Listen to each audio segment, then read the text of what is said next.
Это уже даже не смешно. Досмотрите это видео до конца, и вы узнаете, как в Барке Тачик прокомментировали ситуацию с энерголимитом в Таджикистане. Подписывайтесь на наше обновление и будете в курсе всех последних событий. Первые сообщения об ограничениях в подаче электроэнергии появились в соцсетях еще в первой половине октября. Сообщения в средствах массовой информации и социальных сетях о любом запланированном нормировании электроэнергии безосновательны. Сложившуюся в Таджикистане ситуацию с электроэнергией нельзя назвать энерголимитом, отметил пресс-секретарь компании Барки Тачик Назирджон Йодгори в эксклюзивном интервью. Он признал, что в стране последние 2 года наблюдается явный дефицит водных ресурсов. Во всех районах страны, кроме столицы и областных центров, потребители электричества, включая предприятия и больницы, снабжаются электроэнергией по несколько часов в сутки.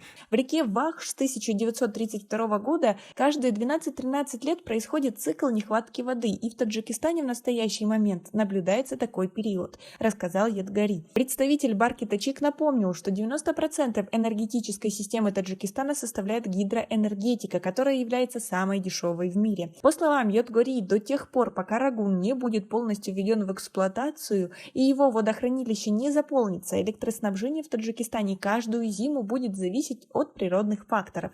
Сейчас наш единственный ресурс – это Нурекское водохранилище, предназначенное для использования на 1 год. То есть заполненного Нурека, основного источника электроэнергии в Таджикистане, хватает всего на 1 год, пояснил представитель таджикского энергохолдинга. Как вы относитесь к таким отговоркам? И когда, наконец, уже запустят Рагун? Как вы думаете? Свои ответы напишите нам, пожалуйста, в комментарии.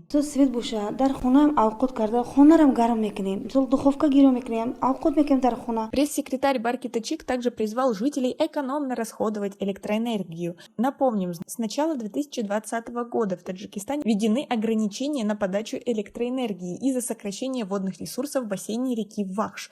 Была ограничена подача электроэнергии в отдаленных районах Таджикистана. В настоящее время подача света по стране осуществляется с периодическими сбоями, что в компании объясняют ремонтными работами. Но скажите, пожалуйста, как можно проводить ремонтные работы, грубо говоря, полгода? Ну как так можно прямо врать в лицо населению, которое далеко не глупо?